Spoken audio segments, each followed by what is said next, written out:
고린도전서 11장부터 공예배 질서에 관한 교훈들을 계속 해오고 있습니다.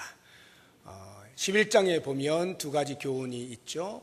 여자들이 예배 시간에 예배포를 쓰는 것이 옳으냐 그러냐라고 하는 문제, 그리고 또 하나는 예배 가운데서 성찬 예식을 어떠한 태도로 우리가 참여해야 되는가라고 하는 이 두 부분을 다루고 있고요. 12장부터 세 번째 교훈인 은사에 관련된 말씀들을 하고 있습니다. 은사의 출처가 우리 하나님과 성령님으로부터 나온다라고 하는 것과 그 은사의 목적이 예수 그리스도의 주 되심을 드러내는 것과 온 교회에 유익을 끼치는 것이라고 말씀을 드렸습니다. 그리고는 더욱 큰 은사를 사모하라는 말씀이 무엇인지 그 의미가 사랑을 기반으로 하는 모든 은사의 사용이 더욱 큰 은사가 된다라고 말씀을 드리면서 지난주와 지지난주 두 주에 걸쳐서 사랑의 특성과 사랑의 위대성에 대해서 우리가 같이 말씀을 상고해 보았습니다.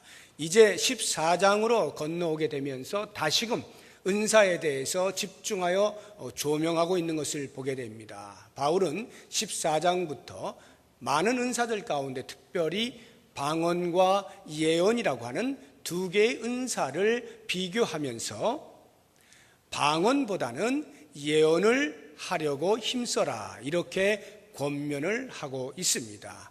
방언이라고 하는 것은 일상적인 언어가 아니죠. 성령의 영향력 아래에서 우리의 지각력이 미처 도달하기 전에 입으로 나오는 언어가 방언입니다. 그러한 방언과 예언이라고 하는 것은 미래의 일을 이야기하는 것을 가리켜서 예언이라기도 하지만 또 다른 의미로는 하나님의 말씀을 맡은 자가 그 말씀을 바르게 해석하여 전달하는 것을 가리켜서 예언이라고도 합니다. 사도 바울이 이야기할 때는 후자가 더 강합니다. 우리가 보통 예언하면 그게 미리 예자인데 미리 앞날을 이야기하는 말이다 해서 예언이지만 또는요 우리가 돈을 은행에다 맡길 때 예금한다라고 하죠. 그 예금할 때 예자가 똑같은 예자입니다. 그때의 예는 맡긴다는 뜻을 가지고 있는 것입니다. 그래서 이 예언이라고 하는 것이 하나님의 말씀을 맡은 자가 그것을 대언한다라고 할 때에도 역시 예언이라는 말을 쓴다는 것이죠. 이 후자의 그 뜻을 가지고 방언과 예언을 비교하면서 방언보다는 예언을 더 많이 하려고 하라 이렇게 권면하는 말씀을 우리가 오늘 한번 생각을 해보려고 하는 것입니다. 물론 주의해야 될 것은 이렇게 두 개를 비교할 때 바울은 지금 은사 중에 많은 은사 가운데 두 개의 은사를 임의적으로 골라서 그 두 개를 비교함으로 평가하려고 하는 것이 아닙니다. 이미 아시는 것처럼 은사라고 하는 것은 성령께서 그의 뜻대로 하나님이 원하시는 대로 우리 각 사람의 필요에 따라 적절하게 나누어 주시는 것이기 때문에 그 은사와 은사들은 서로 비교할 수 없다는 것을 이미 말씀을 통해 들었습니다. 각각의 은사가 독특하고 그 역할이 있고 가치가 있다는 것을 알고 있습니다. 그럼에도 불구하고 오늘 바울이 왜 방언과 예언이라고 하는 두 개의 은사를 비교하고 있는가 하면 그 당시에 다른 많은 은사 가운데 특별히 고린도 교회는 방언의 은사에 대해서 남다른 우월감에 젖어 있었기 때문에 그렇습니다. 다른 어떤 은사보다 방언의 은사가 귀중한 것이고 그것이야말로 참된 은사다라고 주장하는 많은 무리가 있었기 때문에 그것에 대해서 그럴 바에는 차라리 예언이 더 중요하다라고 상대적으로 비교를 통해서 무엇이 더 우월한지 두 개의 관계에서의 단순 비교를 통한 평가가 아니라 교회의 덕을 세우는 관점에서 차라리 예언이 더 낫다라고 이야기를 해주고 있는 것입니다. 자, 그러면 이제 바울이 이 방언과 예언의 차이, 비교를 어떻게 하고 있는지 먼저 말의 방향을 통해서 우리가 보게 되면요, 2절 말씀에 방언을 말하는 자는 사람에게 하지 아니하고 하나님께 한다라고 되어 있죠. 방언은 말의 방향이 사람이 아니라 하나님입니다. 그것에 비하여서 예언은 3절에 보면 예언하는 자는 사람에게 말한다라고 되어 있죠. 말의 방향이 사람에게입니다. 그래서 하나님을 향하여 말하는 방언은 그 결과적으로 다시 2절 뒷부분을 보시면 알아듣는 자가 없고 영으로 비밀을 말한다. 영으로 말을 하는 것이기 때문에 일상적인 언어를 가지고 있는 사람들은 알아들을 수가 없다. 그런 면에서 공동체의 유익이라고 하는 것은 방언을 통해서는 별로 얻을 것이 없다는 것이에요. 반면에 예언은 사람에게 말을 하는 것이기 때문에 그 사람이 듣고 예언의 말씀을 듣고 덕을 얻게 되어지고 권면을 받게 되어지고 위로를 받게 된다라고 하는 것입니다. 자, 그런 면에서 이 덕의 방향도 비교를 해보면 4절에 방언을 말하는 자는 자기의 덕을 세우고 이렇게 되어 있습니다. 덕의 방향이 자기 자신이에요. 그에 비해서 예언은요, 교회의 덕을 세운다라고 되어 있습니다. 덕의 방향이 교회 공동체입니다. 방언은 자기 자신에게, 예언은 교회 공동체에게 덕을 세운다는 거예요. 원래 여기 덕을 세운다라고 번역되어진 원어 자체는 덕이라는 말은 사실 없습니다. 그냥 세우는 겁니다. 영어로 하면 edify를 한다는 건데 세운다는 거예요. 그러니까 좀 더 직역을 하면 방언은 자기를 세우고 예언은 교회를 세운다, 이렇게 되는 것입니다. 그러면 자기를 세운다는 게 어떤 의미냐 하면 방언을 함으로써 나는 성령을 선물로 받은 사람, 성령의 사람이라고 하는 것을 스스로도 자증하고 다른 사람에게도 확증을 할 수가 있는 것이죠. 나는 성령의 사람이야, 성령의 언어를 하고 있어, 이렇게 자기 자신이 성령의 사람임을 드러내는 확증을 할 수가 있는 그런 면에서 자기 자신을 세운다라고 하는 것입니다.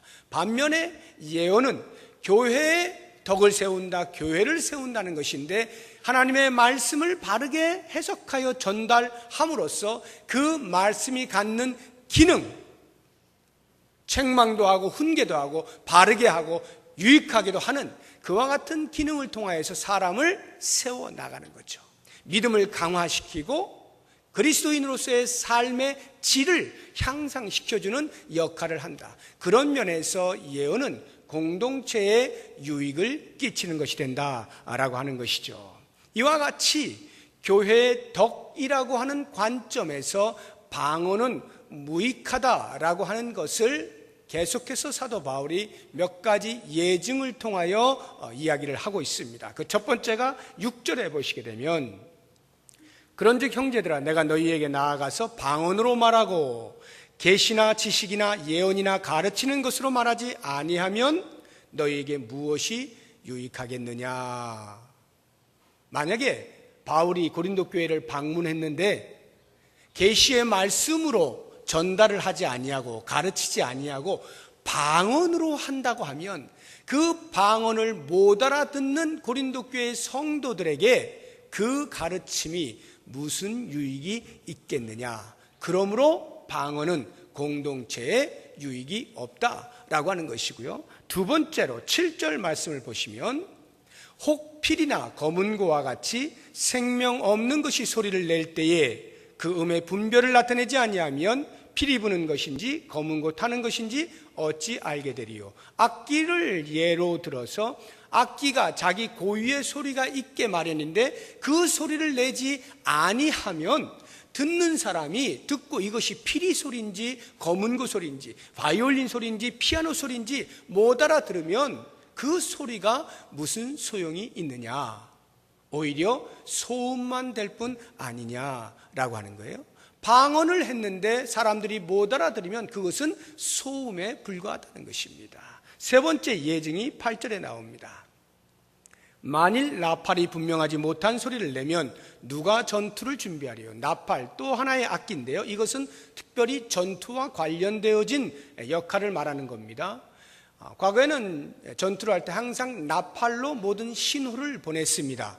그래서 음의 높낮이나 음의 장단, 길고 짧은 이러한 것들을 통해서 나팔 소리를 들으면서 때로는 공격을 하기도 하고 때로는 퇴각을 하기도 하고 때로는 정착을 하기도 하고 때로는 매복을 하기도 하고 여러 가지 작전들이 나팔의 소리를 통하여서 이루어졌는데, 만약 그 나팔의 소리를 제대로 내지 못하고 음이 분명하지 않게 되어지면 어찌 전쟁을 수행할 수가 있겠는가. 그 역시 소음에 불과하다라고 하는 것이죠. 이러한 예들을 통해서 방언이라고 하는 것은 교회 공동체 덕이라고 하는 관점에서는 무익하다라고 이야기를 하는 거예요.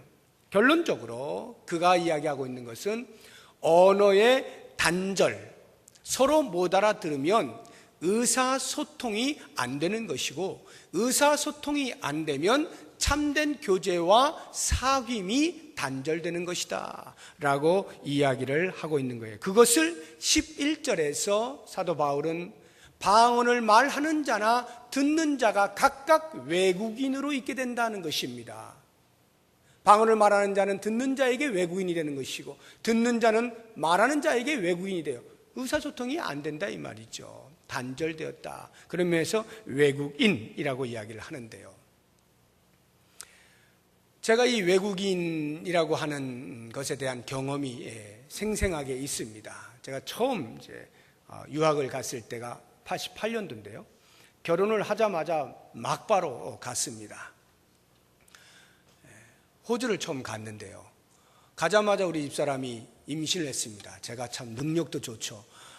원래는 그렇게 할 생각이 아니었는데 우리 집사람이 좀 돈 좀 벌고 제가 좀 공부하고 뭐 이런 이제 계획으로 갔는데 가자마자 임신을 하게 된 거예요. 그러니 어쩌습니까? 할 수 없이 제가 직업 전선에 나설 수밖에 없었죠. 가자마자 직업을 찾아야 됩니다. 근데 뭐 말이 짧잖아요. 영어가 안 되는데 어디 가서 누가 써줍니까? 마침 한인교회에 다니던 집사님이 세븐일레븐을 운영을 하고 있었습니다. 우리나라에도 세븐일레븐 들어와 있죠, 편의점. 그 세븐일레븐을 운영을 하고 있었는데 제가 이제 신학을 하는 사람이라는 것을 아니까 이제 믿음직스러웠는지 고용을 한 겁니다. 그래서 제가 이제 그 계산대에서 이제 물건 가지고 오면 그거 이렇게 찍어주고 돈 이렇게 주고받고 이것을 제가 했는데요. 그냥 그것만 하는 경우는 크게 어려움이 없어요. 가져오면 뭐 해주면 되니까요. 가끔 가다 뭐 물어보면 뭐 이렇게 파든 해가면서 이렇게 해서 해주면 되는데요. 가장 어려웠던 게 뭐냐 하면 그렇게 물건을 잔뜩 앞에다 내놓고 이제 저는 계산을 하고 있는데 내놓으면서 하는 말이 있어요. 뭐 어쩌고저쩌고 이렇게 해요. 그럼 그게 처음에 무슨 말인지 몰라가지고 눈을 크게 뜨면은 제 뒤에 계산대 뒤쪽으로 담배가 쫙 진열이 돼 있었거든요. 수십 종류의 담배가 있습니다.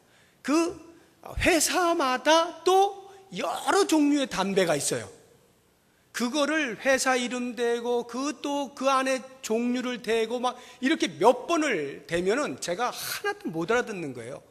제가 뭐 담배를 펴봤습니까? 뭐 담배를 구경이나 했습니까? 한국 담배도 하나도 모르는데 외국 담배를 수백 종류를 그 중에 하나를 말을 하는데 어떻게 알아들어요? 그래서 내가 파든 이렇게 하면 그 사람이 설명을 해주는 거예요. 아, 저기 위에서부터 두 번째 줄 왼쪽에서 다섯 번째 칸 거기 있는 거 벤슨 앤 헤지스. 야, 제가 지금도 기억이 나네요. 얼마나 제가 혹독하게 훈련을 받았는지. 그거 마일드 줘 이렇게 하는 거예요. 그럼 또 그게 안 들리는 거예요. 위에서부터 두 번째 칸에 왼쪽에서부터 다섯 번째. 이게 무슨 말인지 처음에 안 들려가지고. 자, 이 정도 되니까 얼마나 답답합니까? 저는 저대로 답답하죠. 사는 사람은 사는 사람도 답답하죠. 저를 고용한 주인은 주인대로 답답하죠. 완전 외국인이에요. 물론 그들과 저는 외국인으로 만나는 거지만 진짜 외국인이에요. 말이 안 통하니까 외국인이더라고요. 그 세븐일레븐은 주유소가 달려있는 큰 세븐일레븐이에요. 그 주유소에서 이렇게 이제 주유를 하고 돈을 주고받으면요, 우리나라처럼 이렇게 되어 있지가 않습니다. 거기는 이제 인건비를 줄이기 위해서요, 다 각자 자기가 넣게 돼 있어요. 그럼 넣을 때요, 넣고 뺑소니 치는 차들이 많아가지고 이 주인께서 어떻게 했냐, 돈을 먼저 받아요. 얼마치 넣을래? 해가 돈을 먼저 받고 넣고 가도록, 안에서 그 돈에 해당되는 만큼만 찍어주고 이제 갈 수 있도록 이렇게 돼 있어가지고, 그런 게 잘 안 돼 있다 보니까 그걸 설명을 할 때 이 사람들이 못 알아듣는 거예요. 무슨 말인가? 왜 돈을 먼저 내라고 하나? 다른 데서 그렇게 안 하니까요. 그거를 설명하는데 또 이게 잘 돼야죠. 짧아가지고. 그래가지고 몇 달을 고생을 많이 했습니다.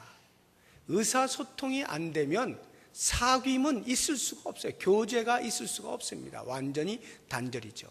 방언이라고 하는 것이, 공동체의 공예배 가운데서 누군가 방언으로 기도를 한다라고 할 때에 다른 사람들이 다 못 알아듣는 거예요. 그런데 혼자만 그렇게 하고 있으면 서로가 외국인으로 사는 것이다, 이 말이에요. 예수님께서 십자가에서 못 박혀 죽으신 이유가 뭡니까? 하나님과 인간 사이에 막혀있는 담을 허무시기 위함 아니었습니까? 그리고 인간과 인간 사이에, 유대인과 이방인 사이에 막힌 담을 허물고 그들을 그리스도 안에서 하나로 묶기 위하여 십자가에서 죽으신 것 아니에요? 우리가 이 교회 공동체 안에 들어왔을 때는 그리스도를 믿는 믿음으로 하나가 된 한 가족으로 모인 것 아닙니까? 그런데 만약에 이렇게 한 가족으로 모였는데 모든 외국계 상황들을 다 모아서 하나로 만들었는데 우리가 은사를 발휘함에 있어서 서로의 외국인이 되어버린다면 그것은 은사를 받지 아니함만 못하지 않습니까? 이 부분은요, 비단 방언의 문제만이 아닙니다. 우리가 똑같은 한국말 하고 있어요. 다 한국말 쓰고 있습니다. 무슨 말인지 알아들어요. 그럼에도 불구하고 이 안에서 의사소통이 안 되는 경우가 적지 않습니다. 제가 이렇게 여러 차례 경험을 해보면요, 또 분명히 한국말 했거든요. 같이 한국말 했는데 못 알아듣는 경우가 있더라고요. 저도 마찬가지겠죠. 누군가 무슨 얘기를 했는데 제가 못 알아듣는 경우 있어요. 제가 생각을 해봤습니다. 왜 못 알아들을까? 소련말 한 것도 아닌데 생각을 해보니까 이미 장성한 사람들에게 있어서는 자신이 가지고 있는 지식과 경험이 꽉 차 있어요. 그리고 어떤 이슈를 가지고 이야기를 하다 보면요, 그 이슈에 대해서 자기가 이미 생각하고 있는 것들이 있습니다. 그래서 대화하는 중에 상대방이 무슨 말을 하느냐에 관심이 있는 것이 아니라 이 이슈에 대하여 내가 가지고 있는 지식과 경험이 얼마만큼 드러나느냐에 관심이 있다 보니까 상대방이 말한 것 가운데 그것만 골라서 듣는 거예요. 사실은 그 얘기 다음 이야기가 있는데 그거는 잊어버리는 거죠. 내가 취득하고자 하는 것만 듣고 네가 그렇게 얘기했잖아 라고 말을 하면, 야, 내가 언제 그렇게 얘기했냐 이거지 라고 의사소통이 안 되는 경우가 얼마나 많이 있는지 몰라요. 이게 전부 다 방언과 다를 바가 없는 거예요. 상대방의 말에 경청하는 것 대단히 중요한 겁니다. 의사소통이 되어야 그리스도께서 그리스도 안에서 하나 되게 하신 이유와 가치와 목적과 의미를 찾을 수가 있는 것 아니겠습니까? 이 고린도 교회가 이와 같이 방언을 공예배 가운데 질서 없이 하게 되면서 온 교회가 어지럽게 되었다라고 하는 거예요. 그래서 이 방언에 대해서 바울이 특별히 이야기하고 있는 것이 있습니다. 이제 더 이상 당신들은 방언을 하지 마시오. 이렇게 고린도 교인들에게 훈계하지 않았습니다. 방언을 하지 말도록, 방언을 더 이상 하면 안 된다라고 그렇게 가르치지 않았습니다. 바울의 생각은 이것입니다. 5절을 한번 보세요. 나는 너희가 다 방언 말하기를 원한다는 거예요. 방언의 은사를 활용하라는 것입니다. 이것이 바울의 마음이에요. 18절을 보세요. 내가 너희 모든 사람보다 방언을 더 말함으로 하나님께 감사한다고 이야기하고 있습니다. 방언을 하는 것입니다. 39절을 보세요. 그런즉 내 형제들아 예언하기를 사모하며 방언 말하기를 금하지 말라라고 되어 있습니다. 방언을 말하는 거 금하지 말라는 거예요. 하라는 것이에요. 그런데 오늘날에 우리 한국교회의 경우에 이 방언 때문에 한때 많이 교회가 어지러웠습니다. 특별히 방언을 강조하는 특정 교파가 있지 않습니까? 그 교파가 한 시대를 풍미하게 되면서 방언으로 인하여서 교회가 많이 어지러워졌어요. 방언을 하는 사람들은 나는 성령의 사람이라고 하는 것을 우쭐거리고, 그 교파에서는 심지어는 구원받은 확증으로 방언을 했느냐 안 했느냐를 점검을 할 정도가 되다 보니까 방언을 못하면 바보가 되는 거예요. 신앙생활 제대로 못하는 거고 내가 정말 성령의 사람인가 의심하게 되는 이러한 지경에까지 이르다 보니까 정통 교리를 가르치고 있는 장로 교단에서 이거 큰일 났다, 이러다가는 아주 엉뚱한 교리에 의해서 성도들이 혼란에 빠지겠다 싶어가지고 아예 방언이 그쳐졌다라고 가르쳤습니다. 방언은 더 이상 오늘날에 있지 않다.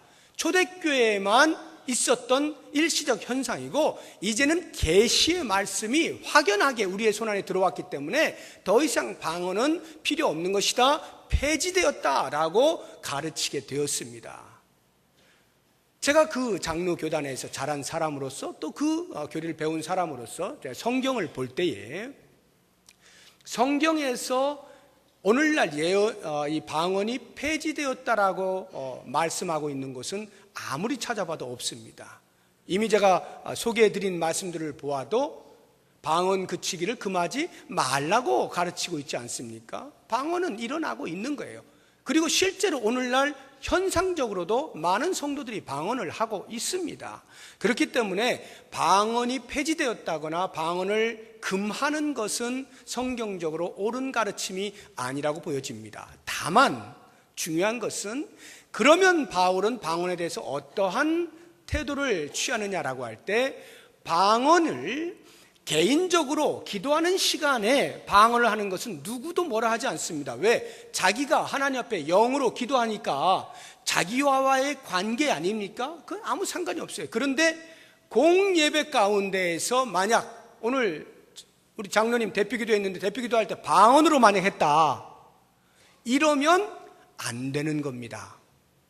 공예배 가운데 다른 사람들이 못 알아듣는 방언으로 기도하면 안 돼요. 그래서 그때에는 반드시 그 방언을 하고 싶으면 반드시 자기 자신이 통역하는 은사까지 받아서 통역을 하든지 아니면 통역의 은사를 받은 사람을 세워서 통역을 시키든지 둘 중에 하나. 방언을 하고 싶으면 반드시 통역을 해라. 그러면 그것도 공동체에 유익을 끼칠 수가 있다. 이렇게 가르치고 있는 것입니다. 그러므로 여러분 가운데서 혹시 우리 교회는 한 번도 제가 온 이후로 그런 적은 없는데요, 혹시 대표기도 하는데 막 방언이 나온다 그러시는 분은 자기가 통역할 자신 있으면 방언하시고 통역하시면 돼. 근데 만약 통역이 안 되시면 절제해야 됩니다. 그리고 모두가 알아들을 수 있는 유익한 말을 하셔야 되는 것입니다. 자, 이렇게 공예배 시에 방언을 할 때는 반드시 통역을 해라 라고 하는 이유가 있어요. 그것이 두 가지로, 하나는 자기 자신에게 대하여, 또 하나는 다른 사람에 대하여인데요, 자기 자신에게 대하여 14절을 보세요. 내가 만일 방언으로 기도하면 나의 영이 기도하거니와 나의 마음은 열매를 맺지 못할 것이다 라고 합니다. 이게 무슨 말입니까? 통역의 은사가 없는 사람은요, 방언을 하잖아요. 영으로는 기도했어요. 영으로는 통했어요. 그런데 이성적으로 무슨 말인지 못 알아들어요. 자기가 기도한 것조차도 이성적으로 판단이 안 되고 무슨 말인지 모르니까 이 가슴에서 열매를 맺지 못하는 거예요. 예를 들어서 하나님께서 방언을 통하여 회개할 수 있는 기도를 하게 하셨다라고 가정을 할 때 영으로 뜨겁게 자기의 모든 죄들을 막 뉘우쳤어요. 그런데 가슴으로는 뭔 기도인지를 몰라. 그러니까 자기의 삶에서 회개한 것에 대한 합당한 삶의 변화가 일어나지 않는 거예요. 영으로는 했는데 삶에서는 일어나지 않아요. 영과 육의 괴리가 생긴다 이 말입니다. 실제로 이런 경우가 없지 않습니다. 아주 신령하다는 사람들 가끔 제가 이렇게 보면 정말 신령한 것 같아요. 뭔가 예사롭지가 않아요. 눈빛이 좀 다르고 그래요. 근데 더 자세히 보면 눈이 돌아가 있어.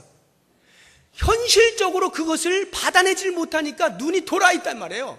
다른 세계를 놀고 있는 거예요. 그 세계를 막 다니다가 현실에 다가왔는데 이게 뭔지를 모르니까 자기 삶에서 아무런 현상적 변화가 일어나지 않는 것입니다. 그러니까 기도는 엄청나게 많이 하고 신령하다라고 하는데 보면 그냥 건널목도 아닌 데서 막 건너고 이러는 거예요. 아무렇지도 않게 삶의 변화가 일어나지 않는다 이 말이에요. 영으로 기도하였으나 마음으로 열매를 맺지 못해요. 그래서 이 영성이라고 하는 것과 지성이라고 하는 것은 반드시 어느 한쪽으로 치우치면 안 됩니다. 지성만 강조하면요, 영성이 속이 메말라 가지고요 아주 날카롭고 예민한 사람이 됩니다. 영성만 강조하게 되면요 이 지성으로 받아내질 못하니까 삶의 변화가 없어요. 그냥 뭔가 딴 세계에서만 이렇게 노는 사람 같아요. 마치 무당같이, 점쟁이같이 말이죠. 눈 이상해가지고 이렇게 그런 사람처럼 됩니다. 그래서 이 영성과 지성은 반드시 만나주어야 돼. 만나서 함께 조화를 이룰 때 비로소 그리스도인의 삶이 나오게 된다라고 하는 것이에요. 그 다음에 방언으로 만약 하게 될 경우에 다른 사람들에게는 어떻게 되는가? 16절을 보시기 바랍니다. 16절. 그렇지 아니하면 내가 영으로 축복할 때에 알지 못하는 처지에 있는 자가 내가 무슨 말을 하는지 알지 못하고 내 감사에 어찌 아멘 하리요. 내가 방언으로 기도하게 되면 듣고 있는 다른 성도들이 아멘을 할 수가 없는 거예요. 무슨 말인지 모르니까. 제가 아까 우리 이용호 장로님 대표 기도하실 때 저기 앉아 있었잖아요. 지금 에어컨이 틀어져 있습니다. 저기 앉으면 에어컨 소리가 웽 해가지고 장로님이 무슨 기도하는지 제가 정확하게 안 들리더라고요. 그러니까 그렇게 아멘을 제가 늘 하던 제가 아멘을 잘 못하겠더라고요. 내용을 모르니까, 내용이 잘 안 들리니까 아멘을 못하겠는 거예요. 방언으로 하게 되면 성도들이 아멘으로 화답하고 동참할 길이 없어요. 그렇기 때문에 꼭 방언을 하고자 한다면 통역을 세워라 라고 이야기를 하는 것입니다. 자, 그래서 바울이 결론으로 말하는 것이 만약 통역이 없다면 방언으로 1만 마디의 말을 하는 것보다 깨달은 마음으로 예언을 5마디 하는 것이 훨씬 낫다 이렇게 이야기합니다. 19절 우리 다 같이 한번 한 목소리 읽어봅니다. 시작. 그러나 교회에선 내가 남을 가르치기 위하여 깨달은 마음으로 5마디 말을 하는 것이 1만 마디 방언으로 말하는 것보다 나으니라. 네. 예언이라고 하는 것이 하나님의 말씀을 해석하고 전달하는 것이라 말씀드렸습니다. 바로 여기에서 설교가 얼마나 중요하냐라고 하는 것을 알 수가 있습니다. 예언을 할 때에도요, 하나님의 말씀을 이제 전달을 할 때에도 만약에요, 해석을 잘못해가지고 틀리게 해석해가지고 전달을 하게 되면 그것은 전달하지 아니한만 못하게 되는 거죠. 여기에 목사의 아주 중차대한 책임이 있는 것입니다. 하나님의 말씀을 바르게 해석하는 이것은 목사에게서 그 어떤 것에 우선하여 가장 중요한 직무고 책무입니다. 일반 성도들이 읽어서 이해가 쉽지 아니한 부분들에 대하여 전문 지식을 가지고 훈련을 받은 목사들이 그것을 정확하게 해석해내는 것, 이게 바른 예언이에요. 그런데 그 예언조차도 만약에 바르게 해석을 해내지 못하면 방언과 다름이 없다 이 말이에요. 말은 하였으나, 전달은 하였으나 잘못 전달하였기에, 엉뚱한 것을 가르쳤기에 오히려 해가 될 뿐이죠. 외국인과 다를 바가 없는 것입니다. 뿐만 아니라 바른 해석을 했다 할지라도 전달을 하는 과정에서 어렵게 전달을 한다면 그것도 역시 예언의 은사를 제대로 발휘하는 것이 아닙니다. 방언과 별로 다를 바가 없어요. 해석을 잘했어요. 그리고 전달을 하려고 하는데 형이상학적인 어떤 용어들을 써가면서, 철학적 용어들을 써가면서, 그 성도들이 들으면서 야, 이게 무슨 말이야? 너무 어렵다. 만약 이렇게 되면 그것은 제대로 예언의 기능을 하고 있는 것이 아닌 것입니다.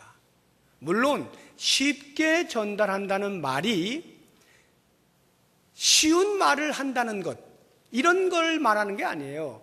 하나님 말씀이, 제가 지금 고린도전서 14장 1절에서 19절 말씀을 하고 있는데 본문하고는 전혀 상관없이 엉뚱하게 그냥 사람들 듣기에 좋은 이야기들, 예화들 해가면서 이야기 던지면서 웃을 수 있는 것들, 마음 편하게 할 수 있는 것들, 그냥 한번 앉아 듣고 참 좋은 말씀이다 라고 할 수 있는 그런 의미에서의 쉬운 말이 아닙니다. 여기 쉽게 전달한다는 말은 이 본문이 이야기하고자 하는 것을 바르게 해석하여 성도들이 이해할 수 있도록 전달하는 쉬움을 말하는 거예요. 그러한 말씀을 들었을 때 그 말씀이 우리의 삶을 파고들어서 도전도 하고 훈계도 하고 책망도 하고 때로는 격려도 하고 위로도 하면서 각 사람의 상황에 따라서 그 말씀이 역사해서 사람이 세워지는 것이에요. 여기에 예언의 그 역할이 있는 것이고 능력이 있는 것이거든요. 그런 차원에서 예언은 방언과는 비교할 수 없이 교회 공동체를 위한 은사다라고 하는 것을 알게 되는 것입니다. 우리 일반 성도들은 그러면 이 예언을 하는 은사가 없느냐라고 할 때 있습니다. 일반 성도들 가운데 특별히 예언을 잘 하시는 분들이 계셔요. 그것을 성경은 가르치는 은사를 받았다라고 말을 합니다. 가르치는 은사가 있는 사람들은요, 똑같이 들었어도 훨씬 습득력이 빠르고 이해가 빨라요. 그래서 그 말씀을 다른 성도들에게 잘 풀어서 해석하는 능력이 있어요. 물론 일반 성도들이 그렇게 말씀을 가르치고 전달을 할 때에는 조심할 게 있습니다. 전문 훈련을 받은 것이 아니기 때문에 목사가 이야기한 범위를 넘어서는 이야기를 해서는 절대 안 됩니다. 내가 무엇인가 깨달았다고 해서 그 넘어서의 이야기를 마구 해나가면 그래서 이단되는 거예요. 항상 그 울타리를 본 교회의 목사가, 교역자들이 언제나 쳐주지 않습니까? 그 말씀에 대한 이해 범위 안에서 전달하는 거예요. 그래서 교사가 되었든지 구역장이 되었든지 하나님 말씀을 전달하는 사람들이 바로 그와 같은 울타리 안에서 말씀을 잘 가르치면 그 말씀으로 구역원들이 또는 학생들이 말씀으로 양육을 받고 꼴을 얻어먹으면서 자라게 되는 것이죠. 바로 이것이 1만 마디 방언을 하는 것보다 훨씬 낫다 이 말이에요. 공동체의 덕을 생각할 때.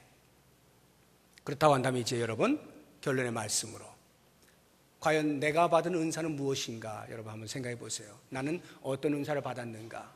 내가 받은 은사를 내가 활용할 때 과연 나는 공동체의 유익을 생각하면서 그 은사를 발휘하고 있는가? 공동체의 유익을 생각하면서 기쁜 마음으로 자원하여서 기꺼이 나의 은사를 사용하고 있는가를 잘 살피세요. 만약에 그 은사를 사용하면서 어떻게든지 내가 인정받고 내가 좀 자랑스러워지고 내가 드러나는 것이 내 속에서부터 꿈틀꿈틀 거리면 그것은 방언을 하고자 하는 것과 다를 바가 없습니다. 그러므로 어떤 은사가 되었든지 여러분, 이 교회 공동체 전체가 그리스도의 몸으로 있는 이 교회 공동체 전체가 유익을 얻는 일에 나의 은사를 사용하면 그 유익이 곧 나에게도 돌아온다는 것을 기억하시면서 우리 부평 동북교회 속한 모든 성도 여러분, 가지고 있는 은사들 주의 몸된 교회를 위하여 마음껏 발휘하셔서 건강한 교회 세워나갈 수 있기를 주의 이름으로 축복합니다. 기도하겠습니다. 하나님 아버지, 우리에게 은사를 주신 것을 감사합니다. 나에게 주어진 은사가 무엇인지를 깊이 생각하며 그 은사를 발휘할 때마다 나의 의의를 드러내는 것 아니고 나를 자랑하는 것 아니고 교만하여 다른 사람보다 우쭐대기 위함이 아니라 우리 모두를 건강케 하고 유익을 끼치고 덕을 세우기 위함인 것을 깨닫고 기꺼이 나의 은사를 드려 사용하여 그리스도의 몸된 교회를 건강하게 세워나갈 수 있도록 우리를 사용하여 주시옵소서. 예수님의 이름으로 기도드립니다. 아멘.